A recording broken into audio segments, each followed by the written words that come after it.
A journey. Epilogue of Pretend. 4 months later. Now, everyone in the family has almost forgotten the pain they suffered, thanks to Abhi, Mahi, and Devam's presence around them.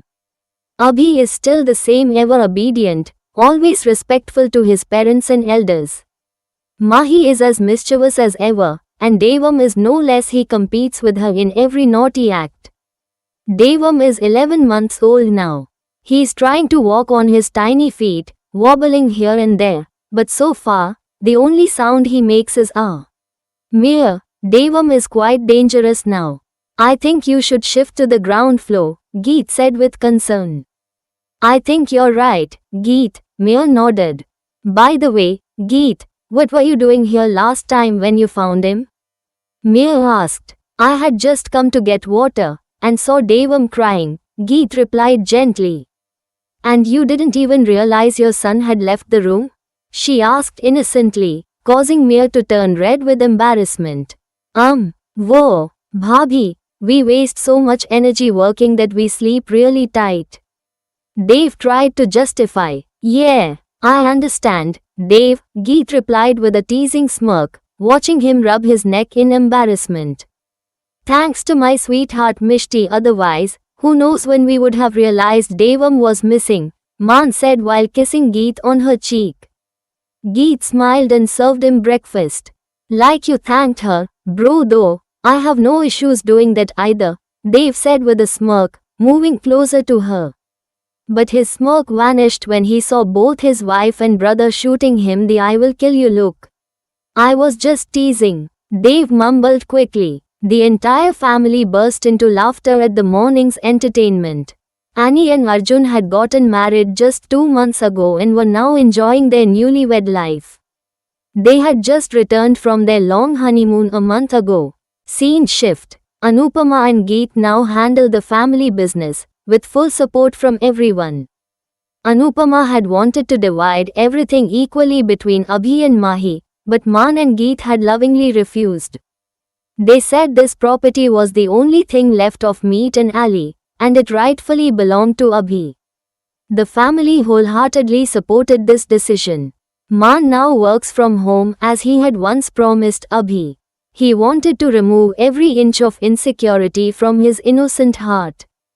Gradually, as things settled, he resumed going to the office again but always made sure to return by 3 or 4 in the evening. Maan never differentiated between the children. Geet did, maybe just a little after all. Abhi was her eldest. Abhi was very attached to Maan, but he adored Geet too. He was still the same Abhi, always following her every instruction like a little soldier. He loved Devam and Mahi a lot. He played with them, entertained them, and the elder brother in him surfaced often, teaching them right from wrong, even if they didn't completely understand it yet. Still, they followed him like devoted little ducklings. Another day. Maan Singh Khurana in my office right now. Geet screamed over the phone. What happened, Geet? He asked, but the line was already dead. Mahi, his little princess, had been manageable when she wasn't walking, but now? She was a tiny hurricane. She imitated Geet in everything. If Geet forgot to put away her lipstick or something important, Mahi would find it and ruin it beyond recognition. Just last weekend, Geet had left Mahi sleeping in the room. But of course, her princess had woken up and gotten to work, not only painting her own face with random designs but also destroying Geet's lipsticks. Geet had made a big fuss, but her little troublemaker was saved once again, this time by Maan, who brought back a dozen lipsticks from various brands. It wasn't about the lipsticks. Geet wanted to teach Mahi a lesson, but how could she? Everyone always melted for her. Eventually, they reached a conclusion they'd take turns bringing the kids to the office. If Devam came, Mahi stayed with Geet and vice versa. Today was Geet's turn, and as expected, Mahi had created her usual mess. Geet couldn't find her pen drive. She was sure she'd hidden it carefully, but Mahi must have taken it. She had tried everything to convince Mahi to give it back, but the girl was a mystery. Only Babaji knew how Maan handled her with such calmness. Hey Mishti. Oh, my baby, Maan cooed as he entered, turning to his daughter as she reached her tiny hands out to him. He scooped her up into his warm arms and began to play. I didn't call you to come and play with her, Geet snapped. What happened, Geet? Why are you always crying? I'm crying? Really, Maan? Am I? Mama's crying. See, Mahi kissed his cheek and pointed at her mother. Maan Singh Khurana, if I'm crying she's the reason. Please ask your darling daughter where my PD is. You don't know where it is? If I knew, Maan, would I be asking you? Use some common sense. Geet huffed. Ha ha, Geet. I'm just saying how can you be so careless? I'm careless? Your daughter causes so much destruction. I forget my own name sometimes. Look at this mess. I am looking, Geet. And I want to keep looking at you forever. Maan said sweetly. Geet rolled her eyes. He always chose the worst moments to flirt, but somehow, he always made her smile. Maan, I'm begging you, please ask your daughter where my PD is. Otherwise what, Geet? You'll see what I'll do if I lose this contract. Tell me, Geet, Maan teased. I'll send you to the client meeting and if you can't convince them, I won't talk to you or your daughter again. Really, Geet? 100%? Oh Geet, now that hurts, he said dramatically, putting a hand over his chest. Maan, why don't you ever take anything seriously? You hate it when people aren't serious about work. Why are you breaking your own rules? I'm not breaking any rules, Geet. Okay, chill. I'll ask her. He picked up something from the table and made Geet sit on the sofa. Mahi smiled. We'll play, Mahi. Maan, wait, Geet. He signaled her to stop. Maan began hiding things around the room while Mahi watched curiously. Her big eyes followed every movement. Pa, she called. Now search, Maan said, showing her his empty hands. Mahi walked toward him, eyes scanning around. She looked here, looked there again and again but couldn't find anything. Pa, Maan smiled. Where is it? He asked, looking around. But she didn't find anything, so she simply nodded her head in denial. Later, Maan showed everything, and Mahi clapped in response, delighted. Now it was Mahi's turn. I'll hide something, and you search for it, she declared mischievously. She grabbed the pen, giggled, and went behind the sofa, hiding it carefully in her pram. Maan smirked, but pretended to search. Oh no, I lost, he said, throwing up his hands. Mahi clapped joyfully again and brought the pen back to him. A few minutes later, Maan gave Geet her PD. I forgot to check in her pram, he chuckled. Now we are angry, she replied, narrowing her eyes. Why? Maan asked, puzzled. You warned us. Maan, I was angry, that's why, she sighed. All the best, Lao, Maan said, kissing her lips softly. I'm taking her now. You prepare for your meeting. But you also have a meeting. Geet reminded him. I'll manage, he smiled. I love you, she whispered. I love more, I know, Geet replied, her heart full. In the evening, Maan, Geet hugged him from behind, resting her head on his back. Someone is in a romantic mood, he teased. Yes, what to do? My husband is irresistible. Oh really, Geet? Yes, if you are trying to woo me, Mrs. Khurana, let me tell you, it's not needed. Maan, don't you think you're losing your charm? She smirked. Mrs. Khurana, girls are dying to be with me, he replied with attitude. Without any doubt, Mr. Khurana, Geet acceded playfully. Maan pulled her in front of him. She was still a little hesitant, he could feel it. Yet she never left a chance to seduce him, not intentionally, but she always did. Thank you, Maan, she said, touched. My pleasure, Mishti. Does she irritate you that much? Geet asked softly. No, Geet. She never irritates me. Maan, please live your life. I can see that you're just bonded with us. The person who used to love friends, parties, now you don't go anywhere. Her voice trembled with guilt. He was changing for them. Geet, I'm not bound or anything like that. I'm just happy with you. I always searched for happiness, and now I know where it lies. I love Abhi and Mahi. My kids are my life. And me, Maan? Geet asked, then quickly changed the question. I mean, do you forgive me? She looked away, unsure. Maan gently cupped her face. You are my everything, Geet. Everything else means nothing if you're not with me. Geet hugged him tightly, tears in her eyes. Maan, don't love me so much that I get addicted to you. I don't even deserve your love. You're right, Geet, Maan said, pausing for her reaction. She looked up, confused. You deserve more, he completed with deep affection. Later, Geet shared the good news, a positive client response. They had indirectly declared she would get the contract. So, what do I get? Maan grinned. Why should you get anything? Geet asked with a smirk. Maan pulled her close until she was pressed against him. Because I'm the one who helped you get this contract. What do you want? A kiss? She teased. I'm charging more this time, Mrs. Khurana. One kiss won't be enough. Tell me what you want, Geet asked. Maan whispered something in her ear. Her eyes widened. No, Maan, I can't. She turned red, just imagining it. Why, Geet? Maan asked innocently. Maan, please, you said you'd do anything, he emphasized the word. Maan. Geet called his name, but only air escaped her lips. You said we wasted so many years, and you were ready.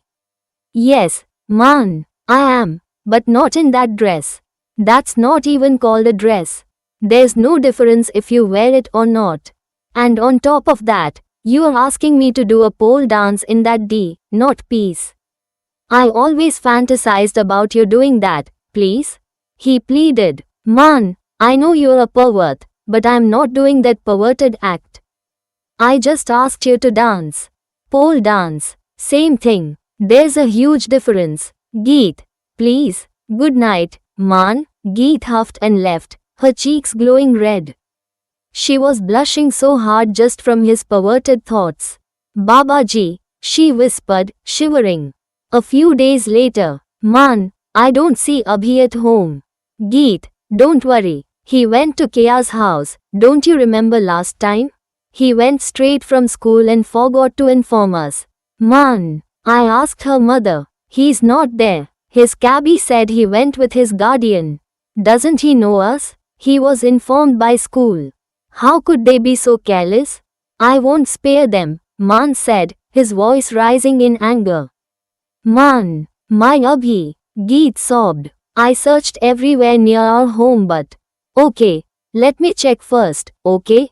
Please stop crying. I want my Abhi, Maan. Mishti, I'll never let anything happen to my son. Don't you trust your Maan? Please come soon. With him, Maan immediately sent his men to search and left to find him himself. Where could he be? Maan muttered. He reached the school, and what he found shocked him. Samira, Maan whispered the name in pure disgust. He stormed to her house and shouted, Samira, I've been waiting for you, Maan. Samira came out, wearing a revealing outfit. Where is Abhi? Maan demanded. You seem very tense. For someone else's child, she said slyly. Mind your own business and tell me where he is. We have time, Maan. Why are you always in a rush? Samira, if you even think about touching him, forget seeing the next day, Maan said in a deadly tone. That shook her. It was a tone she'd never heard from him. Maan, he's not your son, and you're saying that like he is. Maan, I think you're just bored with her. Just leave her. Let's start fresh. Trust me, I'll let him go. Take him with you, Maan said coldly and left her, baffled and alone.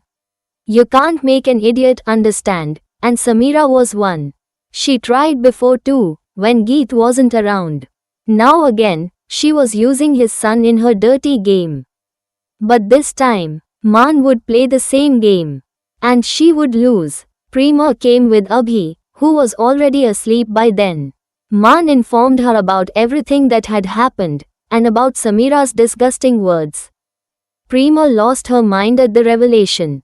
Still, Maan had thought she wasn't mad, but she proved she was. Maan, using his sharp business instincts, called Samira's family and warned them, if anything happens to Abhi, he would ruin them too. And they could trust that he meant every word. Prema told everything to her mother, and her mother apologized from the depths of her heart. Samira had poisoned Abhi's innocent mind, telling him he wasn't Maan and Geet's real child, that he was adopted.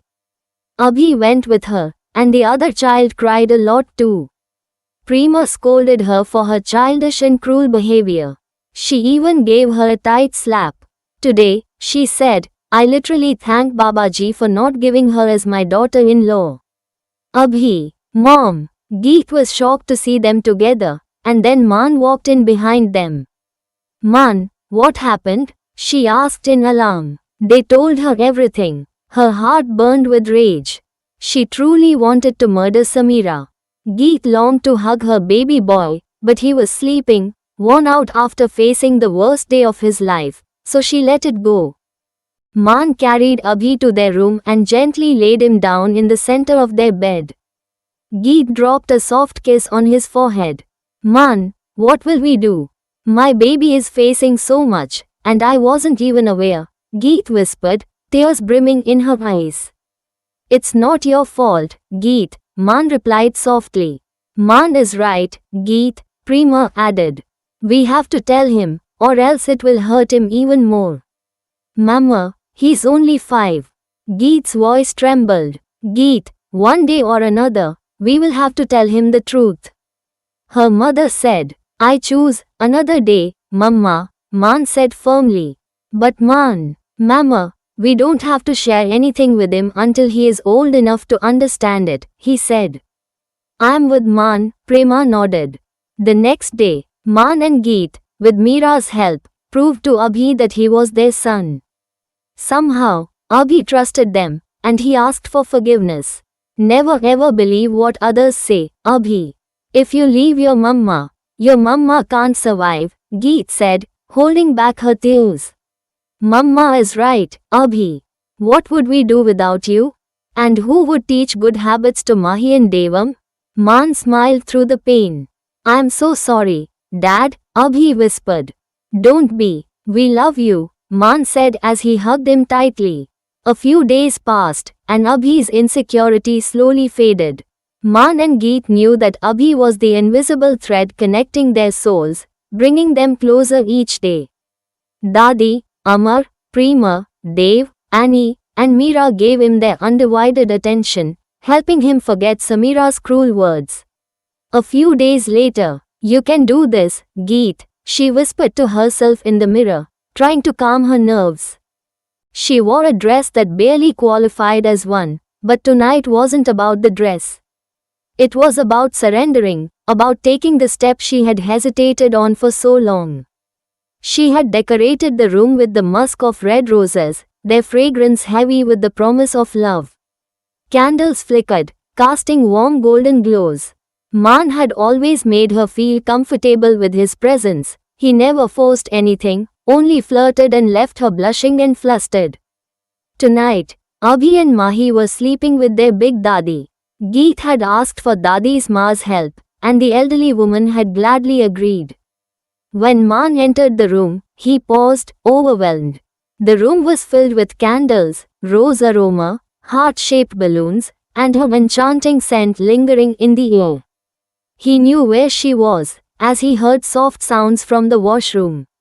He had been tired, but the sight in front of him replaced exhaustion with 1,000 volts of energy. All he wanted was to hold her, to feel her close, to express his love with every fiber of his being.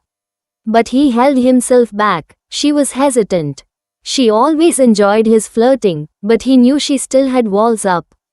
He had been disappointed once when she rejected him and called him perverted. He let it go, gave her time. Inside the washroom, Geet kept motivating herself. She recalled the time she said no to him, how she misunderstood his desire as something wrong. She was never open like that, never even had male friends growing up. The very idea had terrified her. The room was dim. Thankfully, it calmed her nerves. Geet finally stepped out of the washroom, her heartbeat pounding like a drum, only to see Man's eyes filled with an overwhelming, intense desire. Man was spellbound the moment she stepped out. He silently begged Babaji to forgive his not-so-pure thoughts. If she ever knew what ran through his mind, she might run away, scared. He inhaled deeply, trying to calm himself, and to give her the strength he knew she needed. Geet avoided his eyes, and began to dance, playfully circling the bed. She hadn't arranged a pole, but her confidence shimmered in the soft candlelight. She flaunted her beauty in a way that stole his breath. Man couldn't control himself. He walked to her side. She stopped the moment he reached her, and she hugged him. "I'm so sorry, Man. I was all alone and never had any guy friends, so I always got scared when a man came close to me," Geet confessed into his chest, her voice trembling with vulnerability. "I understand the bond between a husband and wife, and I am comfortable now, but this part of it felt too wild for me. I never imagined doing anything like this, even in my weirdest dreams." "Geet," Man whispered, moved. "You know, I never truly understood your hesitation. I knew you were shy, but not this much. I'm sorry, Geet. I didn't know." Geet kissed him, a bold, beautiful act from her side. She didn't want to apologize anymore. She had understood him, and he deserved everything. Man took the lead when he felt her beginning to withdraw. He scooped her into his warm arms. Her eyes were closed, but a small, content smile played on her lips, showing she was ready, she was happy. They were covered in a blanket of love, understanding, and passion, welcoming their beautiful future together. A future filled with a loving, caring, and teasing family, and a symbol of their love, an invisible thread that had always, and would always, bind them. Thank you for watching the Velvet Story. If you felt the love, the pain, the joy, don't forget to like, share, comment on your favorite part and subscribe for more such heartfelt journeys. Until next time, keep weaving your own velvet stories.